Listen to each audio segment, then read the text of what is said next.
Chaplain Dillard initiates creating and posting these videos.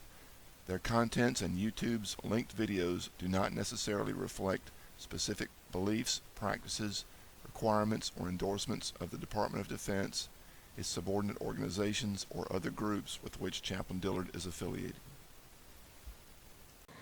If you're watching this video, you may be familiar with a previous video and board game that I developed on moral leadership training. In that board game, we looked at the horizontal connections among people and how to deal with or work through people orientation and task orientation on a spectrum of extremes.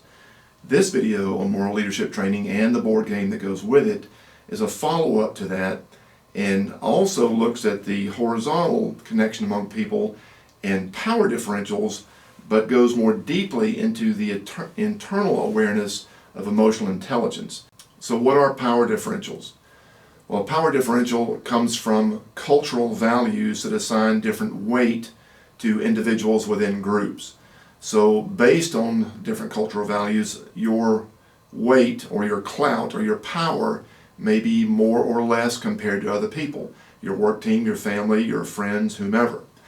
So we're going to take a look at some of those cultural values right now. This is just a list of some, and I want you to think about yourself within a specific group, probably the group with which you will train. If I come to visit you, maybe a particular work team, maybe a unit ministry team, maybe your family. I do this in a number of venues.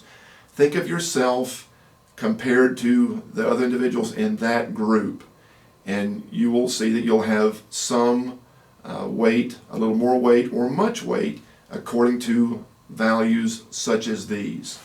Let's say your team is Alex, John, Lisa, Maria, Pat, and Son. For some of you, age will give you some points. You're in the prime of your life. With others, individual beliefs give you an edge in that group. If so, give yourself a point. If not, no points. Some of you may have a measure of control over resources in the group, a level of expertise that is important to that specific group. Your gender may give you an edge. Some of you have influence, even if it's not in a position of power or authority, you have influence over people in the group. Some of you may have a name that's associated with a heritage that gives you power, or your nationality. Your pay grade or your rank may or may not give you points or clout or weight within the group. Your personality may be favorable to some and makes you more a person of power. You may have a position or a title of authority in the group. Your race may be of greater preference or have more prestige within this group. Maybe you've gotten some tangible results for the nature of your group. Or you have seniority, which is not necessarily the same thing as age, but you've been a member of this group for a long time and that gives you an edge. And lastly, you may have some titles that give you clout or power in the group. When you tally those numbers up, we might say that the weight of some people's words is worth pennies. The weight of other people's words might be more like nickels, and the weight of some people's words may be more like quarters. Remember the relative weight of your words in accordance or comparison to your particular group, because we're going to use that in the exercise when I come to visit you and we go through this game together. Now, if you're beginning to be a little depressed or a little excited by the relative weight of your words compared to others in your group, we need to remember too that power differentials can be intensified or lessened by individuals' values. For example, the following is the result of an online survey of 84,000 Americans back in 2006 by Park, Peterson, and Seligman. And among 24 different specific values, these were the top 3 that were most often observed among Americans: kindness or generosity, fairness or justice, and honesty or genuineness. The bottom 3, however, were prudence or discretion, modesty or humility, and self-control. As you can imagine, any of those top 3 values of personal individuals could mitigate some of the cultural values that cause power differentials. But any of the bottom 3, because they're so infrequently valued, really, I think we would say the converse of all those were valued. So not self-control, but self-indulgence, not prudence, but impulsivity, If those things were individually valued, that would exacerbate power differentials. And of course, there are many things individuals might value. You can freeze this frame to take a look at all these. And of course, this is just a small sampling of things that we might choose to value that can also shape our emotional intelligence. As I mentioned before, this is a video to train small groups to prepare for moral leadership development, equipping and encouraging supervisors, parents, mentors, and more. And one example of how we might accomplish this moral leadership training is WOW, the weight of our words. According to Army Regulation 350-1, the Chief of Chaplains has the responsibility to execute moral leadership training in the Army. According to Army Regulation 165-1, this reminds us that moral leadership training is a commander's program. So chaplains provide moral leadership training to help commanders and their units succeed in their mission and their unit cohesion. So why conduct training on the weight of our words?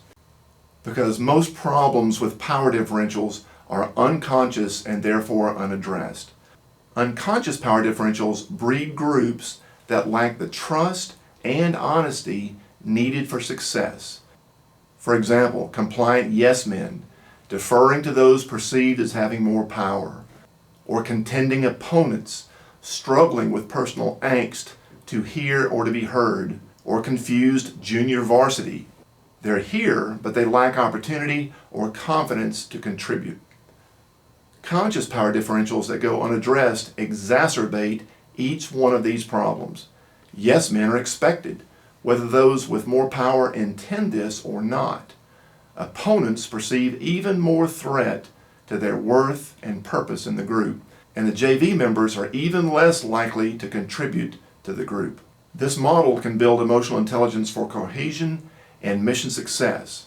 The game cards can facilitate greater self-awareness for self-management. Those are two components for emotional intelligence. The game board can facilitate greater empathy to manage others, which are the other two components of emotional intelligence, the latter of which is basically leadership. And the hands-on exercise appeals to auditory, kinesthetic, and visual learning. So let's get right down to it. How do we play the game? First, each player writes 3 of their key values on the underside of a gold-colored sticky note. These should be things that you generally value at all times. They are some of your core treasures at the very heart of your being. For me, for example, 3 of those might be genuine intimacy, productivity, and personal peace. Now, because this training could be required by commanders, I strongly recommend that we stay away from issues of politics and religion. They're too divisive because this is a mandatory, or could be a mandatory training. It would be inappropriate to write down and to talk about those things because it would tend to take us off course and be more divisive than helpful. Now, after this training, I will offer a voluntary attendance to an explicitly Christian devotional on communications and emotional intelligence because I'm a Christian chaplain. But I will not bring religion of any type into this training, and I ask that you not do that either, or political issues. Second, the facilitator provides and reads a group scenario card for the first game.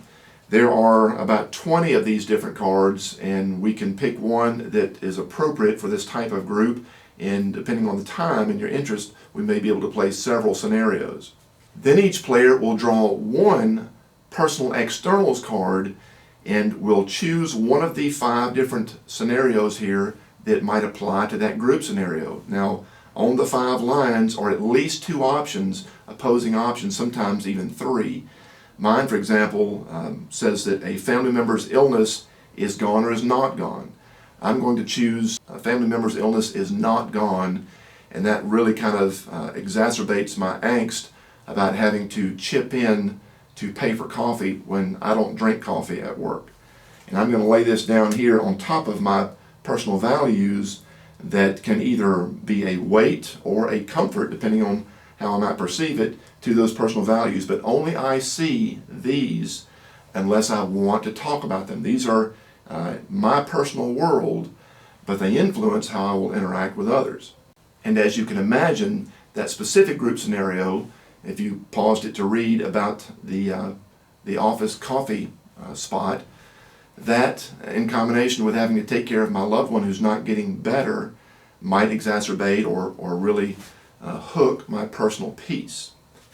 Now, the next part of preparation is that all players, up to 6 players, will draw all 4 personal internal cards, and they're color-coded green, red, blue, and black by emotion of bad, mad, sad, or glad. And from the bottom to the top, they show how emotional intelligence works. First, we treasure something. For me, it could be any one of these 3 things, and then that dashed line shows that there is an event on top of what we treasure. And out of that flows our particular belief about what is happening. We may perceive it as a threat, an injustice, a benefit to us, or a loss. Out of that belief flows an emotion of feeling bad, mad, sad, or glad, and out of that emotion cues our action. Doesn't mean that we have to act that way, but it is a cue to attack, avoid, to pause and reflect, or to pursue what we believe to be treasure in that immediate context. From that point, we have prepared the game, and if you remember the original assessment where everyone decides if their words are basically worth some weight, a little weight, or a lot of weight, I'm going to ask that everyone do a self-assessment based on comparing themselves within their group. If we're going to do this as your family, as a work team, as another type of group, your assessment of yourself within that group. So no one else is assessing you but you need to be honest. So if the weight of my words is worth pennies, I'm going to give myself a few dozen pennies here, and we'll do the same around the table. Some will have quarters, some will have nickels. And every time we talk about this group scenario, and me knowing my particular individual situation, I'll put in my 2 cents every time I talk. Now, my 2 cents might be pennies, nickels, or quarters, depending on what I perceive myself to be in that group.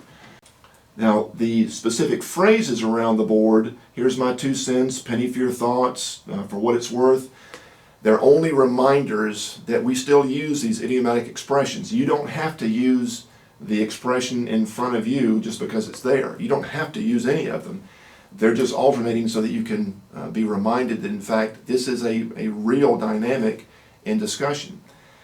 And if I want to hear from somebody else, I can take one of my coins and say, what do you think? Penny for their thoughts. My penny may be an actual penny or it may be a quarter, but they would take my coin and put their 2 cents worth in, so they have 3 coins. So I'm lending validity to the weight of their words. I can choose not to talk.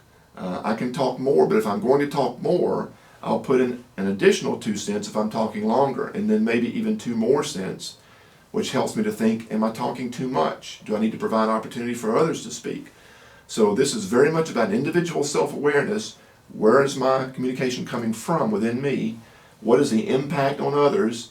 And how can I be more self-aware to manage myself, to empathize with others, and to appropriately open opportunity for them to speak so we can gather information and make a group decision.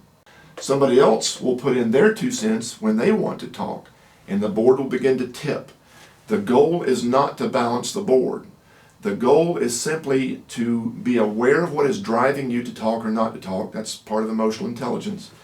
To begin to empathize with others so that everyone feels free to talk or not to talk, to gather enough information to move toward a decision as a group. We're not going to reach the decision. We're not going to try to balance the board, although some of you may, and that's okay too. The point is to be aware of what drives your communication or what hinders your communication, to be aware of cultural values, and that we make choices on what we're valuing. That's the reason for the gold-colored Post-it note. Is what we're valuing honorable and helpful to this group scenario? If it's not, I can shift to valuing something else. And when I do that, and the reason we hold all four cards, is that we may shift from seeing this as an injustice to maybe now we see this as a loss or a benefit. And so that will change what we say and how we say it and how we relate to others. But we're making choices for our individual emotional intelligence so that we can hear each other and feel free to talk, because in any group we can't really make a good group solution until we understand the individuals around the table. Hope that makes sense. The following are some of the questions that we may process as individuals and the group. What was it like for you to see the board tilt toward some people and away from others? What value were you initially treasuring before you started the discussion?